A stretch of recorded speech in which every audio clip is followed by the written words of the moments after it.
Oke, baik. Assalamualaikum warahmatullahi wabarakatuh. Baik, mahasiswa ibu yang ibu banggakan dan ibu sayangi. Apa kabar? Semoga dalam keadaan sehat walafiat. Amin, amin ya rabbal alamin. Baik, kita hari ini tetap melaksanakan kuliah online. Adapun materi yang akan kita bahas dalam kuliah online ini yaitu mengenai tentang perilaku produsen. Subbabnya yaitu tentang teori produksi dan biaya produksi. Nah, baik. Sebelumnya di sini Ibu akan menjelaskan yang pertama tentang teori produksi. Apa sih itu teori produksi? Teori produksi itu artinya di sini kita tentang menerangkan sifat hubungan ya. Menerangkan sifat hubungan antara tingkat produksi yang akan dicapai dengan jumlah faktor-faktor produksi yang digunakan. Itu tentang teori produksi. Lalu produksi, Ibu rasa kalian sudah paham semua ya. Definisi dari produksi. Produksi itu artinya suatu kegiatan untuk menciptakan, menghasilkan ya, bisa menciptakan, bisa menghasilkan atau menambah nilai guna terhadap suatu barang atau jasa untuk memenuhi kebutuhan orang. Proses produksi, artinya dari kata proses. Proses itu artinya kan cara ya, metode. Artinya kalau digabungkan bisa suatu cara, metode, ataupun teknik untuk menambah kegunaan suatu barang dan jasa. Ini ya, ini pengertian antara tiga tadi. Di sini kenapa sih kok Ibu menerangkan bentuk-bentuk organisasi perusahaan dulu sih? Ya, karena kelima-lima bentuk organisasi ini adalah bentuk badan yang memang mengurusi atau yang menjalankan produksi untuk kebutuhan orang-orang banyak. Karena teori di sini kita tentang produksi ya. Mulai dari perusahaan perseorangan. Nah, perusahaan perseorangan ini biasanya produksinya tidak terlalu besar. Ya. Dia umumnya dilakukan secara kecil-kecilan dan modal yang tidak terlalu besar. Contohnya misalkan seperti kayak warung-warung gitu ya. Itu termasuk pada perusahaan perseorangan. Yang kedua ada perusahaan perkongsian. Nah, perusahaan perkongsian, dari perkongsian itu biasanya bersama-sama ya. Nah, di sini organisasinya itu dimiliki oleh beberapa orang yang menjalankan usaha serta membagi keuntungan berdasarkan kesepakatan sebelumnya. Artinya mereka ini menjalankan perusahaan, tanggung jawabnya ini ditanggung secara bersama-sama. Kalau misalkan ada keuntungan dibagi sama-sama, kalau rugi juga ya tetap sama-sama. Namanya juga perusahaan perkongsian. Ada perseroan terbatas atau yang disebut dengan PT. PT udah banyak ya. PT udah mulai tersebar nih di Indonesia, malah banyak banget gitu kan. Nah, biasanya sebagian besar hasil produksi nasional ini didapatkan dari PT ini. Nah, PT ini memperoleh model dengan mengeluarkan saham. Apa sih itu saham? Saham itu artinya bentuk surat berharga ya. Artinya yang menyatakan bahwa pemegangnya adalah pemilik dari perusahaan tersebut, itu PT. Ada firma, perusahaan juga sudah banyak. Perusahaan ini badan yang menggunakan faktor-faktor produksi ya. Artinya faktor-faktor produksi ini untuk menghasilkan barang-barang yang dibutuhkan oleh masyarakat. Lalu ada industri. Industri ini kumpulan dari perusahaan-perusahaan tersebut. Artinya mereka ini ya menghasilkan barang yang sama atau terdapat persamaan dalam suatu pasar, misalkan kayak industri mobil, industri beras, dan lain-lain. Lalu selanjutnya ada bentuk lain organisasi perusahaan yaitu BUMN. Ibu rasa sudah paham ya. BUMN ini perusahaannya dimiliki oleh pemerintah, pengurus, dan pemberhentian dari pengelola juga itu oleh pemerintah ya. Contohnya seperti kayak perusahaan listrik, air, pos, dan lain-lain. Itu BUMN. Perusahaan koperasi. Nah, perusahaan koperasi ini ada 3. namanya koperasi ini menjalankan ketiga-tiganya, tapi ada juga yang hanya menjalankan bagian sub-sub ini. Nah, koperasi konsumsi ini biasanya dia menjalankan kegiatannya tadi, membeli barang kemudian dijual lagi kepada anggotanya. Biasanya keuntungan dari koperasi konsumsi ini dibagi-bagi lagi kepada anggotanya. Yang kedua adalah koperasi produksi. Nah, biasanya anggotanya ini dia penghasil produksi.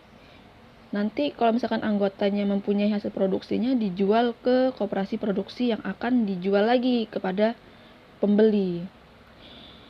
Ada koperasi kredit. Nah, koperasi kredit ini seperti kayak badan pinjam meminjam uang ya kepada anggotanya. Biasanya dia memakai tingkat bunga yang relatif rendah. Daripada ke bank, mending minjam ke koperasi. Lanjut. Nah, langsung saja ya. Perusahaan ditinjau dari sudut teori ekonomi. Nah, dari beberapa jenis badan usaha tadi itu, yang jelas mempunyai tujuan yang sama, yaitu mencapai keuntungan maksimum atau mencapai laba. Nah, masuk ke fungsi produksi ya. Nah, faktor produksi dikenal juga dengan kata input, sedangkan jumlah produksi disebut output. Nah, di sini kita lihat persamaannya. Q sama dengan F K L R T. Q adalah output atau jumlah produksi yang dihasilkan. Sebelum seseorang itu istilahnya menghasilkan suatu barang, perusahaan itu butuh beberapa faktor atau input. Nah, di sini ada 4 K. K adalah jumlah modal. K ini maksudnya adalah kapital. Ini pernah kita pelajari di materi pertama ya, faktor-faktor produksi. Ada K, kapital atau modal. L ada labor atau tenaga kerja. R ada jumlah sumber daya alam atau resource. T adalah teknologi yang digunakan. Nah, keempat ini digunakan untuk menghasilkan output atau produk. Nah, di sini juga dapat dibedakan menjadi dua. Ada one input variable, ada two input variable.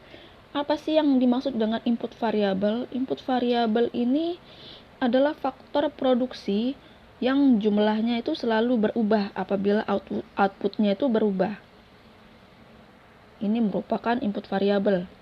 Di sini ada satu variabel yaitu L, labor, dan dua faktor berubah yaitu L dan K, labor dan kapital, tenaga kerja dan modal. Nah, ini adalah contoh one input variable. Kita lihat tabel berikut. Nah, di sini ada input tetapnya yaitu tanah, ya, 1 hektar. Ada input variabel adalah tenaga kerja, karena tenaga kerja itu bisa bertambah dan juga bisa berkurang. TP artinya itu total produk, artinya jumlah yang dihasilkan dalam setiap kali memproduksi suatu barang. AP ini artinya produksi rata-rata ya, artinya produksi yang secara rata-rata dihasilkan oleh setiap pekerja. MP ini adalah pertambahan produksi yang diakibatkan oleh pertambahan satu tenaga kerja yang digunakan. Coba Anda lihat tabel berikut ini ya. Semula tenaga kerja itu adalah 0 karena perusahaan belum beroperasi, maka total produknya itu masih 0 karena belum ada output. AP, nah produksi rata-ratanya juga tidak ada ya karena belum ada produk. Lalu ada MP ini pertambahan produksi yang diakibatkan oleh pertambahan satu tenaga kerja yang digunakan. Ini juga tidak ada. Lalu selanjutnya ada tenaga kerja ya, ada satu tenaga kerja. Nah, kita lihat satu tenaga kerja itu menghasilkan total produknya 2. Artinya secara rata-ratanya setiap pekerja itu dalam perharinya dia menghasilkan 2. Tambah lagi satu tenaga kerja, totalnya menjadi 2. Nah, total produksi yang dihasilkan menjadi 8. Oh, berarti setiap penambahan dari satu tenaga kerja, kalau total produknya 8, berarti rata-rata dalam perharinya dia itu menghasilkan 4. Ketika ada pertambahan tenaga kerjanya 1 lagi. Begitupun seterusnya ya. Biasanya untuk tenaga kerja dan TP ini sudah ditetapkan oleh perusahaan. Tinggal bagaimana kita menghitung AP dan MP atau marginal produknya. Tapi sebelumnya kita akan menghitung AP-nya dulu. Nah, AP ini didapatkan dari mana sih? Kita ulangi ya. AP ini artinya jadi setiap satu orang tenaga kerja itu rata-rata perharinya menghasilkan berapa produk sih? Gitu ya, simpelnya. Nah, ini 0, 2, 4, 6, 9,5 dan seterusnya. Ini dihasilkan dari TP. TP dibagi dengan L atau labor tenaga kerja. 0 dibagi 0 adalah 0, 2 dibagi 1 adalah 2, 8 dibagi 2, 4, 18 dibagi 3, 16, begitupun seterusnya. Ini AP. Paham ya sampai sini? Lalu di sini ada MP. MP ini pertambahan produksi, karena diakibatkan tadi pertambahan satu tenaga kerja yang digunakan. Artinya, produk yang telah dihasilkan tenaga kerja yang baru itu nanti akan dikurangi dengan produk yang dihasilkan sebelum terjadi penambahan tenaga kerja. Nah, MP ini didapatkan dari mana? MP ini didapatkan dari TP. Delta TP dibagi dengan delta L. Paham ya, delta itu artinya selisih. Artinya TP sesudah dikurangi TP sebelum. Contoh lagi misalkan 2 dikurang 0 sama dengan 2. 1 dikurang 0 sama dengan 1. 2 bagi 1 sama dengan 2. 8 dikurang 2 sama dengan 6. 2 dikurang 1 sama dengan 1. 6 dibagi 1 sama dengan 6. Artinya selisihnya ini dibagi dengan tenaga kerja. Selisih TP dibagi dengan selisih tenaga kerja atau L. Begitupun seterusnya. Sampai sini paham ya? 18 dikurang 8 sama dengan 10. 3 dikurang 2 sama dengan 1. 10 dibagi 1 sama dengan 10. Ini adalah marginal produk. Lanjut kepada LDR nih. LDR bukan long distance relationship ya, bukan hubungan jarak jauh. Tapi di sini the law of diminishing return atau hukum pertumbuhan hasil yang semakin menurun. Nah, di sini ada apabila input variabel ditambah sedangkan input yang lain tetap. Pada awalnya tambahan output yang dihasilkan meningkat. Namun apabila input variabel terus ditambah penggunaannya, maka tambahan output yang dihasilkan justru akan mengalami penurunan. Ini teori ini maksudnya gimana sih Bu? Kok kayaknya bertele-tele amat gitu ya. Input variabel ini kan masuknya kepada tenaga kerja ya. Input tetap adalah tanah. Contohnya misalkan di fase pertama ini secara logisnya aja ya. Misalkan kita ini mempunyai sawah ya, sawah 1 hektar lah. Misalkan contohnya seperti itu tadi ya. Dengan input petani. Nah, satu sawah itu kan memiliki kapasitas petani sebanyak 10 misalkan. Itu udah maksimal tuh. Maka ketika penempatan satu orang petani di sana, kita akan mendapatkan output kan. Outputnya apa? Yaitu berupa beras. Begitu juga jika ditambah terus sampai misalkan ke angka 7. Nah, pada angka level 7 tadi itu sebenarnya petani itu sudah berada pada tingkat yang stabil. Apalagi kalau sampai ke 8, terus sampai seterusnya sampai 10 lah maksimal. Itu pendapatan dia terus meningkat. Nah, misalkan pendapatan ketika 7 petani di sawah ya dengan 10 petani itu kan berbeda. Kayak kita, kalau misalkan dalam 1 hektar itu hanya 7 petani, kita akan mendapatkan pendapatan yang mungkin lebih besar ketika 10 orang petani tadi gitu kan. Karena kalau udah kebanyakan input variabelnya, dia akan semakin nurun pendapatannya itu. Nah, secara logika kita melihat ya, misalkan saja ketika para petani terlibat terlalu banyak untuk tenaga kerja, biasanya kan males ya. Karena memang sudah banyak tenaga kerjanya, pendapatan kita tetap seperti itu, ya sudah gitu kan. Apalagi kalau misalkan di fase berikutnya, misalkan ditambah 11, ditambah 12, ditambah beberapa tenaga kerja lagi, maka kan sawah tadi itu yang 1 hektar tadi akan semakin penuh kan. Nah, disinilah akan terjadinya penurunan pendapatan. Artinya petani di sana itu malah jadi nggak produktif. Karena pemilik sawah tadi harus membayar lebih dari 10 petani. Yang biasanya tadi petani 7 orang tadi dapatnya misalkan berapa juta, karena ada beberapa petani dibagi-bagi lagi pendapatannya.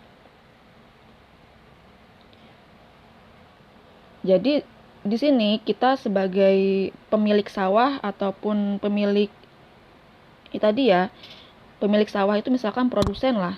Ini dia harus bisa menentukan jumlah tenaga kerja yang tepat untuk menjaga tingkat produktivitasnya. Kalau maksimal hanya 10 orang, yang gak usah ditambah lagi untuk tenaga kerjanya, karena itu akan menurunkan produktivitas dari petani itu sendiri.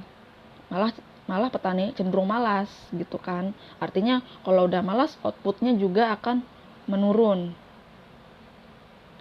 Paham ya maksudnya ya? Nih, dia semakin bertambah tapi ada titik di mana dia akan menurun rata-ratanya. Nah, di sini ada isokuan. Kita lihat ada kurva produksi yang sama. Nah, definisinya adalah kurva yang menunjukkan berbagai kombinasi dari 2 input yang digunakan untuk menghasilkan jumlah output yang sama. Ini merupakan 2 input, input K dan input L. Ya, berarti di sini dia pakai 2 input variabel, modal dan juga tenaga kerja. Nah, di sini ada beberapa kombinasi yang berbeda, tapi hasil outputnya tetap sama 10. Nah, di sini kita ingin mengetahui ya, walaupun di sini outputnya sama, tapi kan untuk biayanya pasti berbeda gitu kan. Jadi perusahaan di sini bagaimana caranya dia untuk meminimumkan biaya. Artinya di sini kita akan mencari perusahaan meminimumkan biayanya. Nah, kita lihat L ini kan butuh upah. Upah itu WAG ya. lebar itu butuh upah, WAG bacaannya itu 10. Ya kan, tenaga kerja butuh upah. K ini bentuknya lah modal. Modal itu bisa bangunan, mesin dan lain-lainnya. K ini butuh sewa atau rent. RENT ya, rent itu sewa. Misalkan 20 sewanya. Nah, EQ-nya ini isokuannya adalah 10. Jumlah yang dihasilkan 10 dengan kombinasi yang berbeda-beda. Kita cek nih, misalkan ini adalah rumusnya. Ini C, ini maksudnya adalah biaya produksi ya. W dikali L ditambah R dan K. Ini ya. Kita coba untuk kombinasi untuk A dulu ya. Anggap aja ini A, B, dan C. A. Kita cari biaya produksi yang A. W 10, L-nya adalah 2, R-nya adalah 20 sewanya, K kapitalnya adalah 10. Nah, ini dikali ya, 10 kali 2, 20 ditambah 20 kali 10, 100, jumlahnya 220. Oke, ini adalah biaya produksinya. Lanjut kepada kombinasi yang kedua atau kombinasi yang B. Sama, tadi yang seperti A. Dapatnya adalah 150. Oke, ini biaya untuk kombinasi yang B. Lanjut ke yang C, kita cari biaya produksi yang C, kombinasinya. Nah, W tetap sama ya, artinya W itu upahnya 10, upahnya 8, terus itu R sewanya 20 tetap, K kapitalnya adalah 3, dia menghasilkan 140. Nah, di antara ketiga ini mana sih biaya terendah atau biaya yang paling minimum bagi perusahaan? Oke, misalkan perusahaan memilih biaya yang terendah adalah yang C. Perusahaan bisa memilih yang kombinasi C tersebut.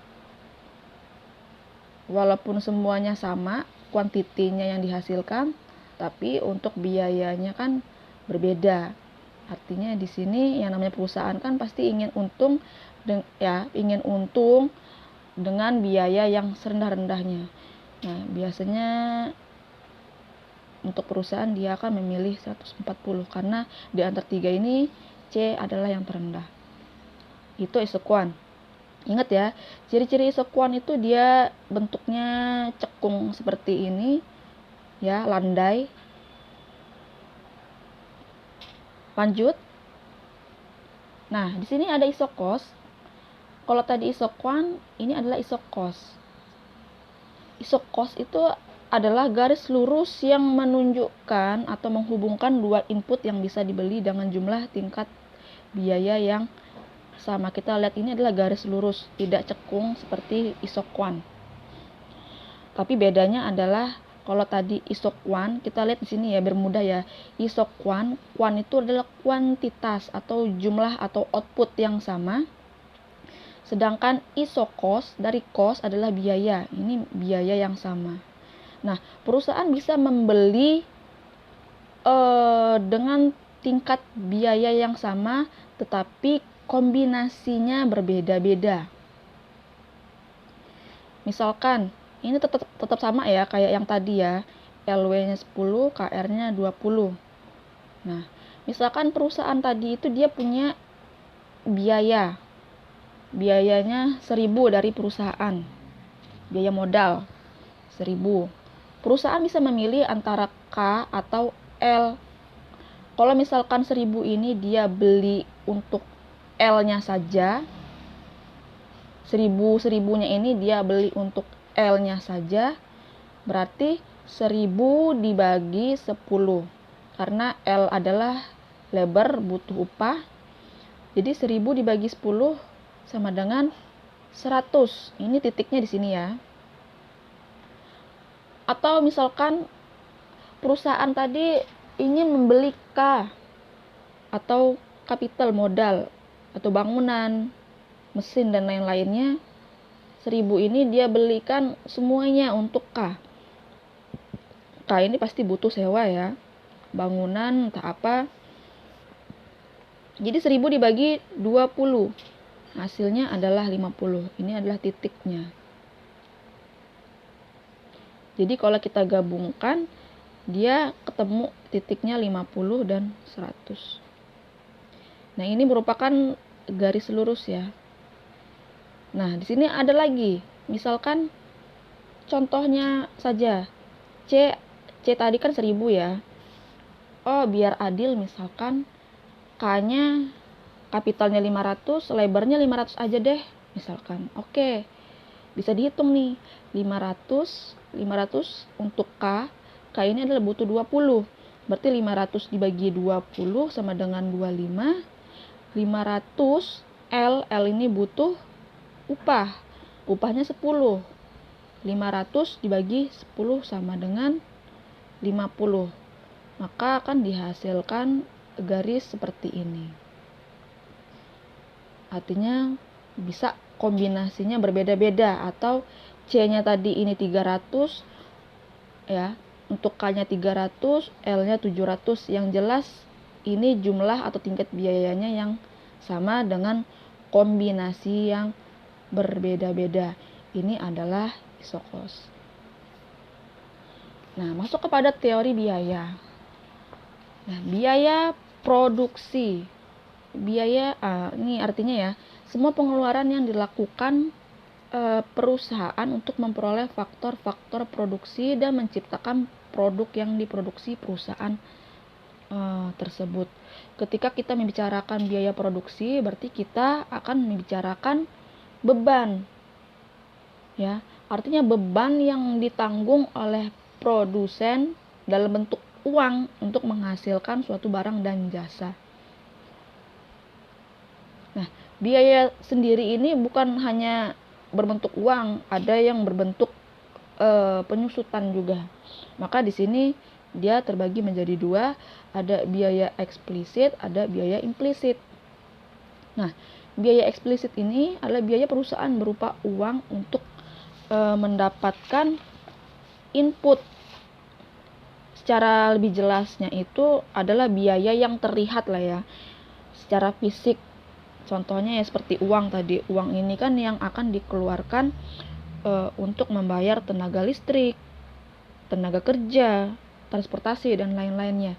Ada biaya implisit, yaitu pembayaran untuk keahlian keusahawan produsennya, modal dan bangunan dimiliki sendiri.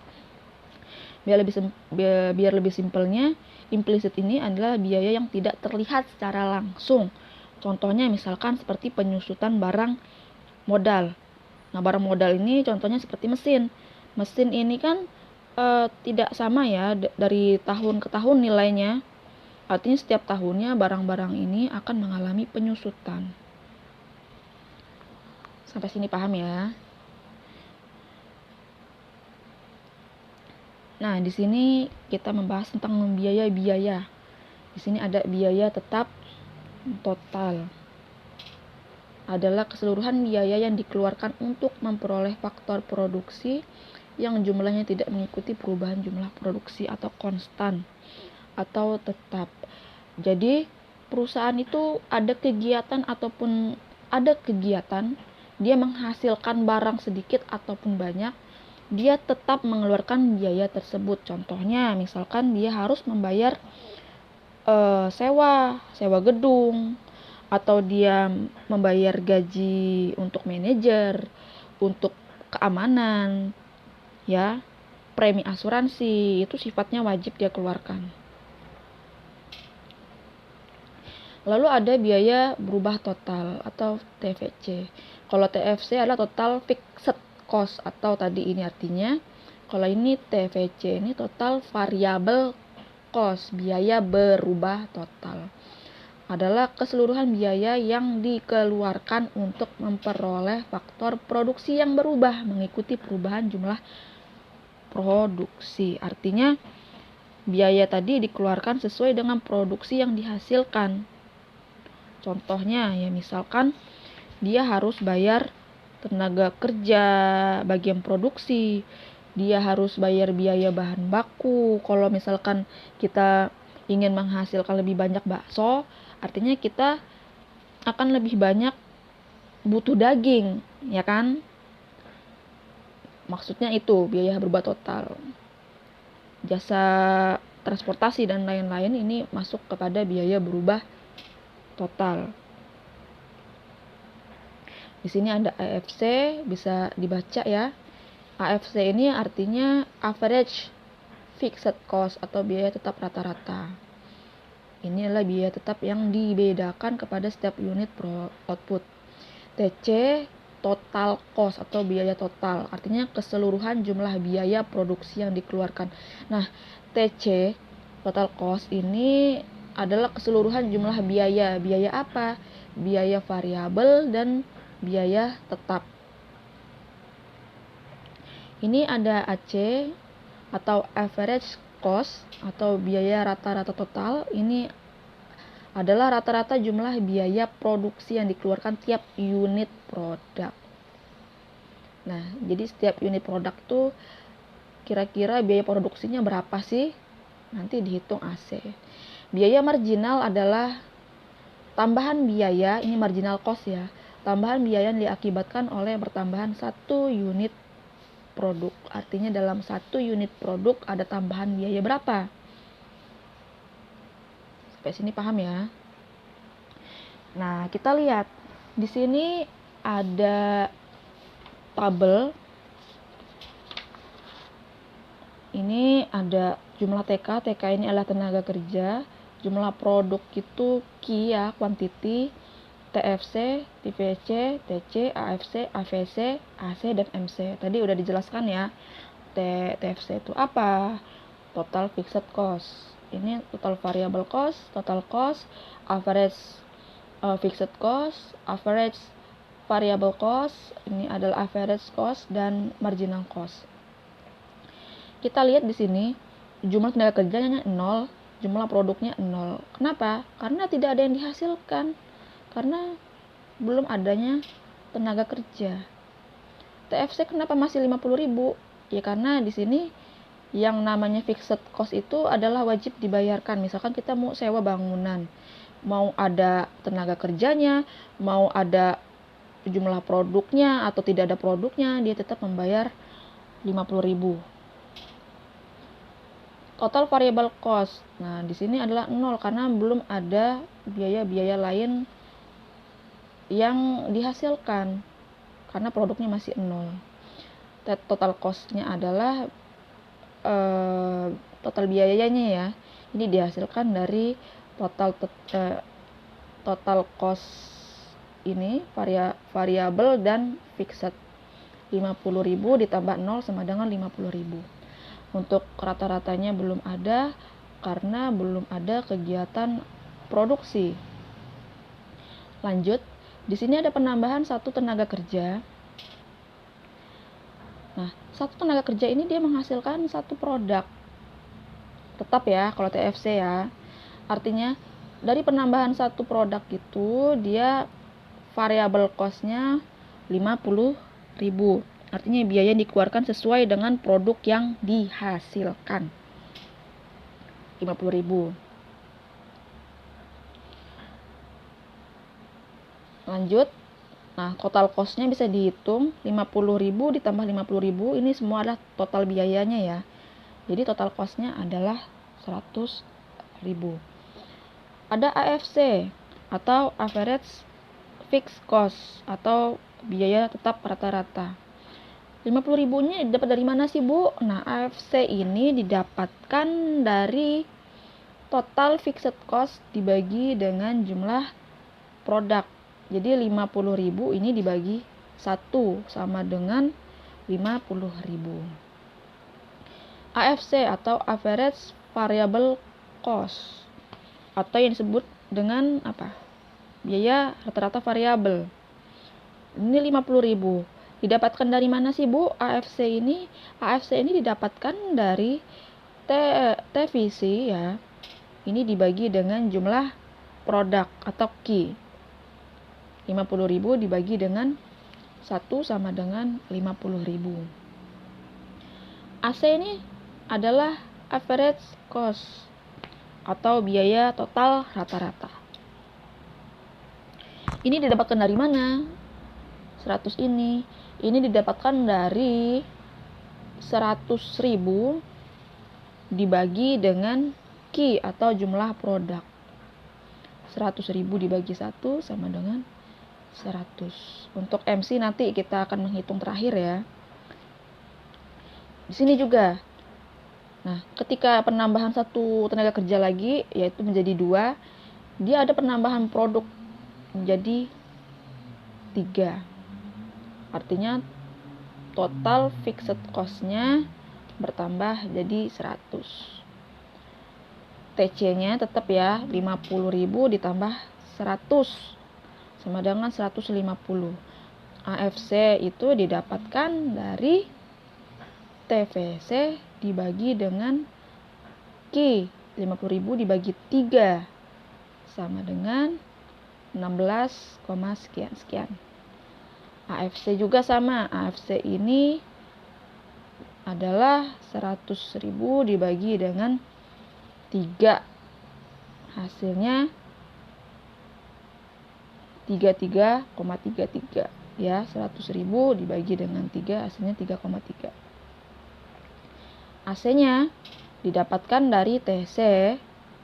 Total cost ini kan rata-rata sih ya. Average cost ini dihasilkan dari TC. Total cost dibagi dengan Q, jumlah produk. Artinya 150.000 dibagi 3 hasilnya 50.000. Begitupun seterusnya sama. MC. Nah, marginal cost. Marginal cost ini artinya biaya atau penambahan biaya sebagai akibat dari penambahan produk yang dihasilkan. MC ini didapatkan dari mana sih, Bu? Nah, MC ini didapatkan dari sini. Kita lihat ya.